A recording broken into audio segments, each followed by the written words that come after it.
From self-destruction to financial freedom, Adam Cooper's inspiring journey.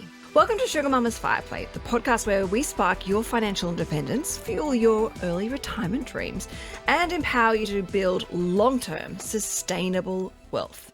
I am your host, Canna Campbell, financial planner and a passionate advocate for financial freedom.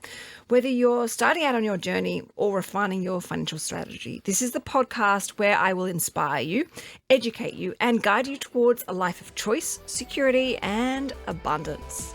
So let's get started. So before we begin, I just need to give you a little bit of content warning. Today's episode covers topics such as substance abuse and addiction. But this is also a safe, non-judgmental space where we can encourage open, healthy conversations about personal growth, transformation, and of course, financial well-being on multiple different levels. So if you or you know someone who is struggling right now, please know that support is available. And as I said, this is a safe, non-judgmental space. And today I'm joined by my friend, Adam Cooper, who's also my trainer, and he's going to share his inspiring story of personal transformation. Adam has battled self-destructive habits, including drug and alcohol abuse, and saw for himself firsthand the financial and emotional toll that this took on his life.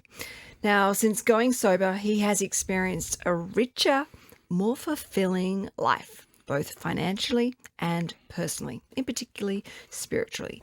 And he's here to share his story, the true cost of his past lifestyle, and the important defining turning points in his life that led him to make these changes and these changes for good. And how, of course, his personal finances have flourished since embracing a clean, purposeful life. Adam, thank you for coming in, and thank you for having the strength and transparency to share your journey. So I'm incredibly grateful for you. So how are you today? Yeah, thanks so much, Canna. I really appreciate you inviting me on. But yeah, I'm feeling good. A little bit nervous, but I'm okay. Don't be nervous. As you know, I'm just a bit of a dag at heart. I love having important, powerful chats. And I feel like there are a lot of people who need to hear your story, maybe for themselves or maybe for someone that they know that's close to them. And, you know, everything you say, I know, because we've had these conversations offline, a lot of people are going to relate to on different levels. So can we just start a little bit about who you are and, you know, what you do, just a little bit of a background put things into perspective. Yeah, cool. So yeah, like I said, my name's Adam. I'm now 43 years old. Moved to Australia around 7.5 years ago. And, you know, I grew up in the UK, just outside of London. Got a very loving family, supportive family. And I got a passion for helping people, working in sports. Didn't quite make it as a professional footballer. So that kind of led me into a career of health and fitness. Over the last sort of 10 years, really specialized more in like the reformer Pilates sector. And that kind of like brought me to this moment where I am in my life now. And, you know, talking about addiction, for me, it's like a massive stigma, especially around men, and in addiction. And it's something I kind of want to break past that sort of mold and just bring it to people's attention, to be honest with you. All right, well, let's do this because I agree. There is a lot of stigma and a lot of assumptions, and we need to sort of clear the air with this topic and make it, I guess, normalize these conversations. So can we just go back to your past lifestyle and explain, like, you know, what was going on? Big weekends, blowouts, like what did this look like for you? Totally. So just like you say, give it some content. It didn't always start off like this. You know, growing up I didn't really start drinking till my late sort of teens, like 18, 19.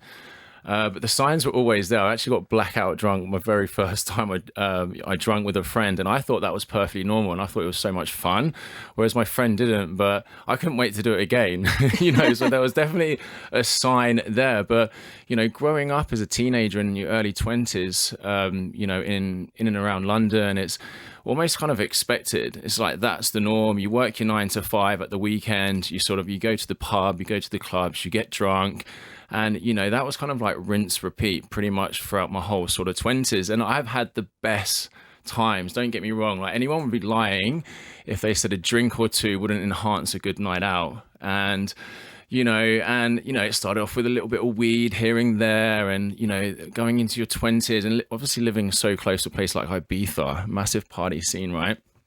Going over there, experimenting with drugs and people. And for me, like growing up as a kid, I never quite felt like I fitted in. I just didn't quite seem seen, if that kind of makes sense. Yeah. And, alcohol and sort of taking drugs and party gave me that sort of community, gave me that community, and also gave me that confidence to sort of fit in.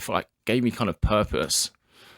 Like almost like you felt connected to those people. 100%. And like I said, in the 20s, it is fun. It is really fun. But as you start getting into your late 20s, early 30s, I'd say mid 30s, it's kind of like fun with problems. And then when you get into like your late 30s, early 40s now, like myself, that, there is just problems for me anyway. Mm-hmm. Can you share with us what those problems started to look like? Oh, I mean, I, from the outside looking in, I got a successful PT business. I don't have any debt. I got a car. I got nice things. From, if you were looking at my life from the outside, you'd think, everything was going perfectly normal. And I was absolutely fine. But I just did not like the person it made me become. I always felt a deep burning in my soul that something was not right. You weren't living like your authentic self? Didn't my authentic self. I was like a chameleon trying to one friends, they would do this. So I'd behave this way with them. I just tried to fit into so many different circles. I just lost who I was physically, emotionally, spiritually. And that was what truly, truly scared me. And is that when you felt like sort of things started to spiral out of control? Yes. It's difficult because, for me, I went down the route of alcohol and drugs as escapism. Now, if anyone's listening to this podcast and, they're like, it might not be alcohol and drugs. It might be food. It might be gambling, work, anything that kind of gets shopping, definitely shopping, anything to get you out of oneself. So it's a feeling. So if you want to feel a certain way, or escape from feeling. Exactly. You're going to use something to kind of get you there. So you can take that away. Like I can take away drugs and alcohol, or you can take away shopping or food, but you're left with oneself. So it's not a problem with the substance or the thing you're using. It's a problem with yourself. Yeah. What you're using is a Band-Aid or a mask. Totally. So, I would really recommend anyone listening to, to take a step back and, take that stuff away. And once that's stripped away, it's like, what are you left with? What is it you're trying to escape, or what is it you're trying to, feel? And like, for me, there's a real deep fear from childhood of not being good enough. Like I mentioned earlier, not feeling that I quite fitted in and didn't really have a sort of purpose in life. Can I ask you how much, and obviously we're talking about money, and money and wealth comes on very different levels. It's not just monetary. It's, your richness of your connection and connections around you, and both internally, and your connections of it, of experience and building memories. But from a monetary point of view, a big night out, partying, alcohol, drugs, how much money would you say that, you would spend on a night out? Great question. Like I said before, like in my early 20s, maybe not so much. Like we would get maybe a couple of bags in, and it would be shared between a group of us, right? You're fine. But, like any addiction, it's progressive, so the more you take it, the more you want. And you need more to hit that high. Exactly. And, my mentality was work hard, play hard.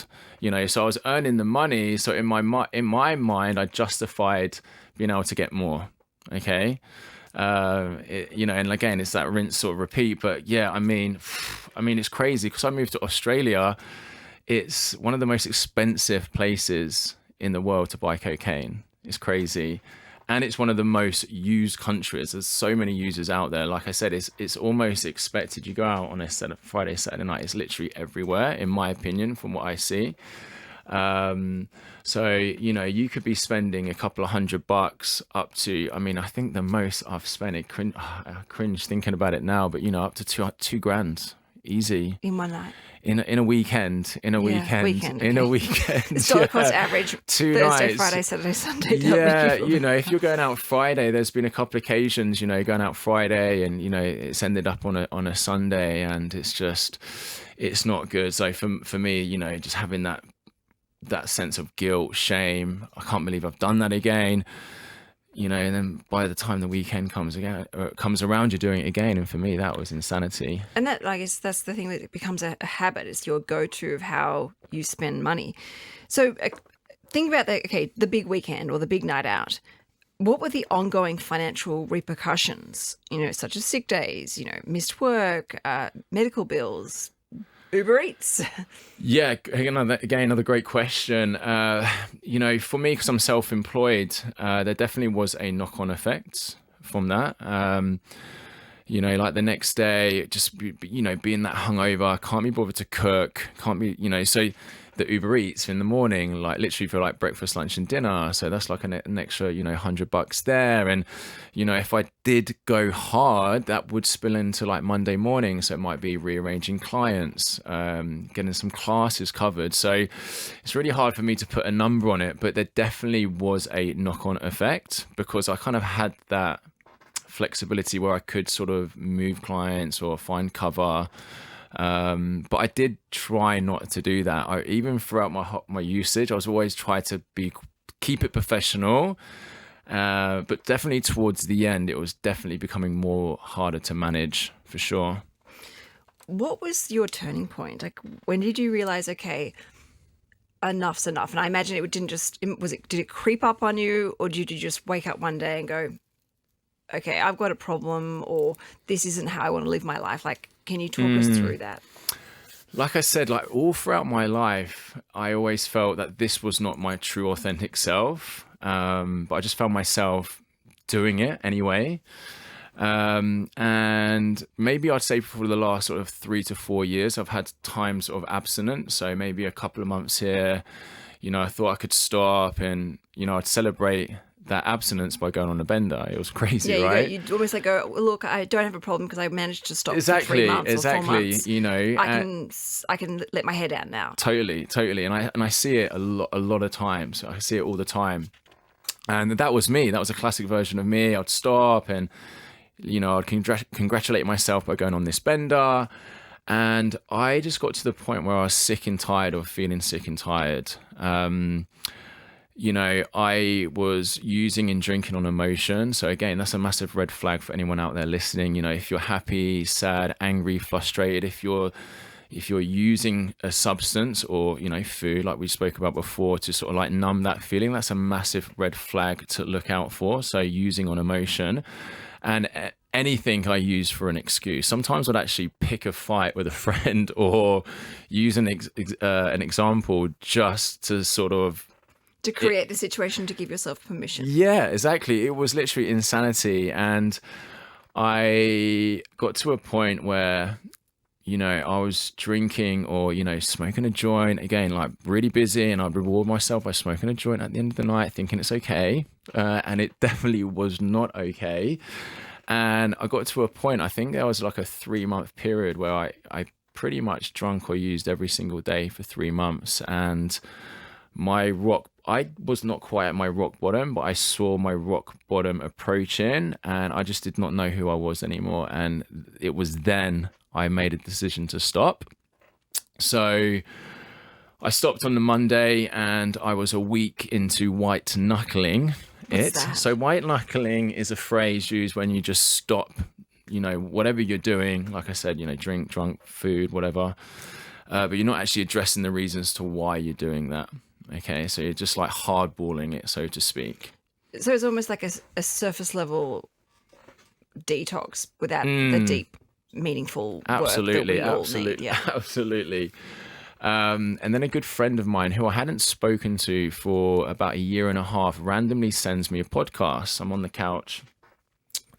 Look at this podcast, funny enough, and it was a podcast with Russell Brand. and how he got sober through AA and working a suggested 12 steps program of recovery. And I was like, wow, have I spoken? Like, I couldn't believe he just sent this podcast out the blue. So I ended up calling him up, and turns out he was working in Thailand in a rehab center, and he himself is 14 years clean and sober.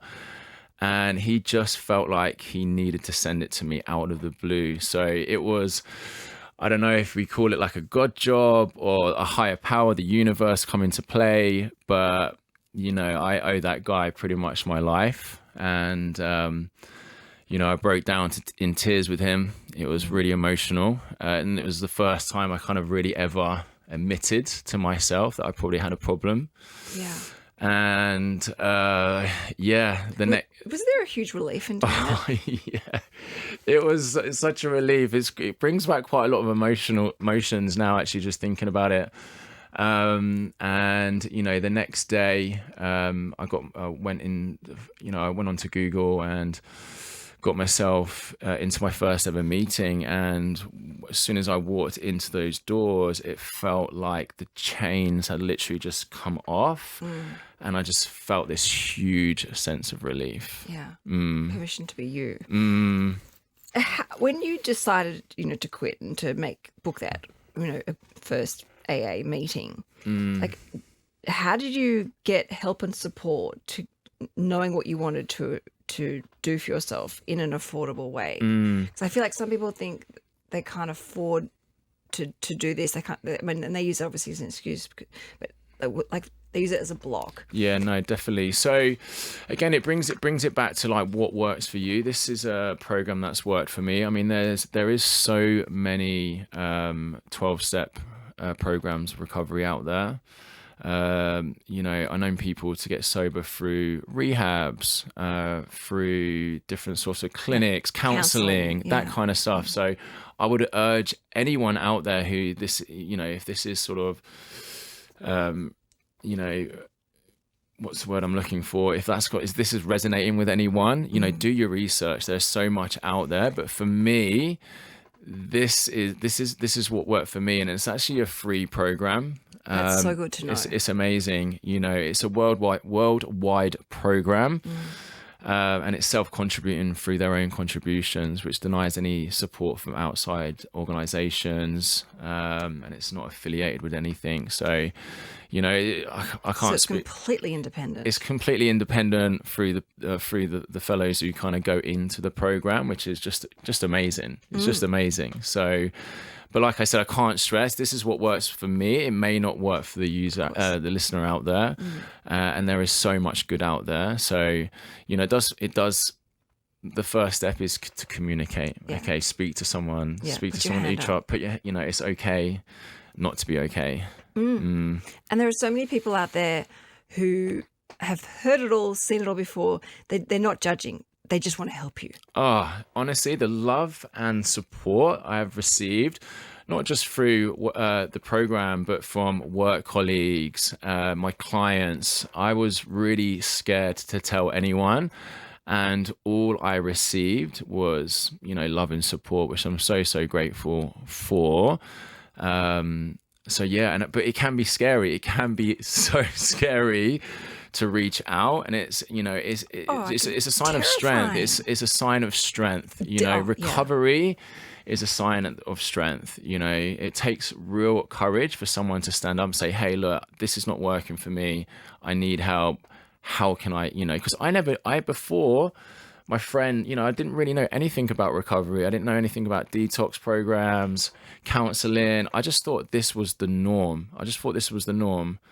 And you do go on social media and it's glamorized, and drinking is, we're almost encouraged from an early age. This is our conditioning. We're conditioned to have it, and if you don't then drink moving forward, you're kind of seen as like the odd one out, the weirdo. Well, I mean, and this is, hopefully this world is shifting where it's, we live in this, particularly in Australia, you go to a wedding, you drink. You go to an engagement party, you drink. You go to someone's birthday, you drink. You go to a funeral, a wake, you most often drink. You know, so many, you go to a sporting event, you drink. You might go to a concert, you drink. So many of our activities are surrounded by alcohol.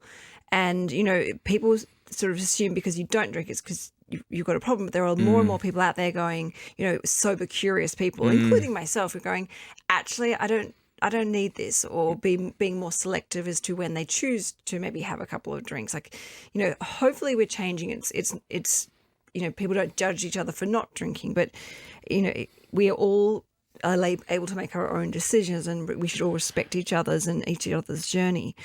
Coming to you back to your finances, you were saying, you know, for example, one weekend you spent up to $2,000.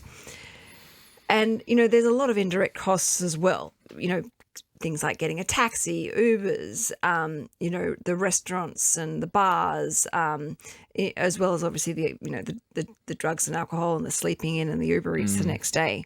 Since going sober, how has your financial situation changed, and how do you feel about your financial situation? Yeah, I mean, during my using and stuff, one of my biggest fears were not being financially stable in my future. And it was crazy because the irony is I'm going out spending all this money because I'm worrying about my financial future, but I just couldn't break the habit. So it's like insanity, right? But now, yeah, like now I'm almost 5 months sober now, and it's really given me the opportunity to focus more on my recovery. So it's kind of given me a little bit more financial freedom to kind of take the foot off the gas a little bit. Which is what you probably needed desperately deep down. Definitely, like just from a physical, emotional, mental, like I said, spiritual, everything. I was in complete burnout because I had to work those hours. Because I was like, well, I need to do this because, you know, last weekend I'd done that, and it was just no let. It was 24/7. It was 24/7. You know, setting an expectation of myself, and now coming out of that, you know, I'm a lot more calmer. Like life still happens, right? We still have like the financial strains. You know, we live in a very expensive area. You know, the price of living is going up, but I'm able now to look at that from a more of a calmer, resilient way, and knowing, and I can now budget actually way more easier because now I know I'm not going to be spending X amount per weekend. Like I say, one weekend it might be 500, the other might be $2,000. You never know. So now I can actually look at what's coming in and actually go, okay, right, this is for that. This is for that. You know, there's no hidden, you know, weekends that I'm just going to blow up and waste a load of money. So I'm in a lot more control, which is a really nice place to be in. And like, correct me if I'm wrong, but, you know, I imagine when you're in the thick of, you know, big nights out and big weekends, you know, you would discover your cash flow or savings drop after the event, whereas this time around you're more proactive in directing, okay, well, I'm going to spend $1,000 on a weekend away, you know, for myself, or going to this particular retreat or doing this particular program or course. Like you're back in the driving seat again financially. 100%. Like you know, I'm in control. It's funny you said about the driving seat, because through active addiction, you're kind of like, I felt like I was either in the fast lane, like chaos, or in the slow lane in despair. Now it's like I'm just cruising in the middle lane. You know, it's really nice. It's like you're in control. You're not going to be crashing into anything. You can, you know, like I say, you can plan. I've got a trip planned going back to the Europe already, which I've already paid for. Normally I would be leaving it up until, you know, a few weeks before and scrambling around my finances, whatever. So that's all paid. I'm going to the south of France with my family. You know, I've been able to go into yoga retreats, men's retreat, invest in stuff for the house, like my own health, stuff like that, which is really nice to be in, nice position to be in. And of course, like, incredibly important, health is wealth. You know, there's no point squillions of dollars and, you know, you can't breathe, can't get up a flight of stairs, can't run around. That is true. And, you know, obviously working in the fitness industry, And I used to use this analogy to my clients, and I kind of felt like a bit of a fraud before, because behind closed doors, I was doing all this wild stuff. But, it's, if you're optimizing your health, it's just going to have a knock-on effect with your business. Like, if the better you are, the better you sleep, the more effective you are going to be at work, which in turn will make you more productive, and which will have a knock-on, whether, depending on what work you do, more sales, blah, blah, blah. You're going to be more likable. Yeah. So you're not going to have such a short fuse. It's just a win-win in my opinion. Would you say that you're far more motivated as well financially? You've got that sense of clarity again in your life? Yes. It's funny, I was having this conversation with a friend of mine yesterday, and we're talking around sort of like ambition and purpose.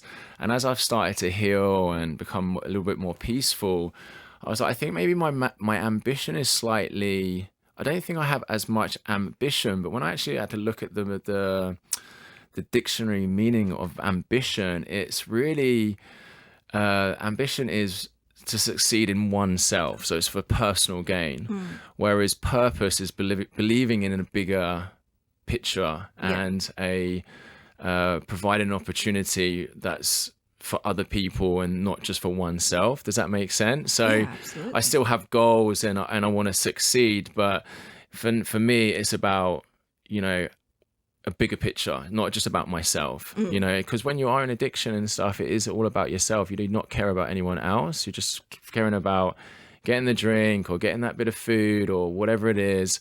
Whereas now it's not about me. It's about other people. It's about giving back. It's about love. And, how can I help? How can I be of service of someone else? Yeah. You've gone through so much in such a short period of time. Can I ask you a personal question? And by all means say no, but for people who are already on their path of sobriety, and how do you deal with the fear of slipping up? Great question. And I say that because if you slip up, it doesn't matter. You can get back on the bandwagon quickly. Totally. And I don't say that to scare you or... Do you know what? It's an awesome question, and you can achieve anything one day at a time. So I don't know what's going to happen next week. I don't know what's going to happen in a month's time. All I know today is I'm not going to pick up a drink or I'm not going to pick up a drug. And we can achieve, when you break it down like that, you go, okay, I can achieve this. And over these small days, that's when you build up some sort of time. And it's just like training, right? Like I said earlier in the podcast, like, it's not what you're using, it's a you problem, right? So you got to put the work in, just like you're going to the gym, okay? You're only going to get out of any program, whether it's, working a 12-step, counseling, whatever it may be that works for you. The only way you're going to succeed in that is if you fully commit to it and you're vigorously honest with yourself. That's the only thing. And it's like going to the gym. You're only going to get out what you're going to the gym, what you put in. If you're still going to eat crap and, not do all the stuff, you're going to look like crap, right? So it's kind of same with recovery. And, so it's like, for me, what's working for me is, I have an amazing sponsor, it's going to regular meetings, just keeping my side of the street clean. And doing the work, working the steps for me. And, it's like a business. It's like you do a fearless inventory on yourself. Like any good business, once a year, you got to do an inventory, right? A stock take, what's working, what's not working. And that's what I've done on myself. So that holds me accountable. But like I say, all I know, I can just, for today, I can do that. So, I stand a pretty good chance, I think, for the next 24 hours. But, if it does happen, you just have to pick yourself up and get back into it, I'm so glad you answered this question, and I'm so incredibly grateful, because everything you've said is exactly the same with money. What you put in is what you get out. You want to have a goal of being financially independent, want to have a goal of being financially free, or even financial harmony in your life. You've got to put the work in.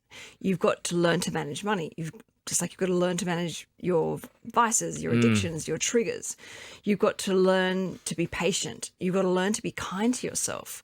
You've got to learn to stay focused and dedicated and focus on and building up that inner confidence within yourself.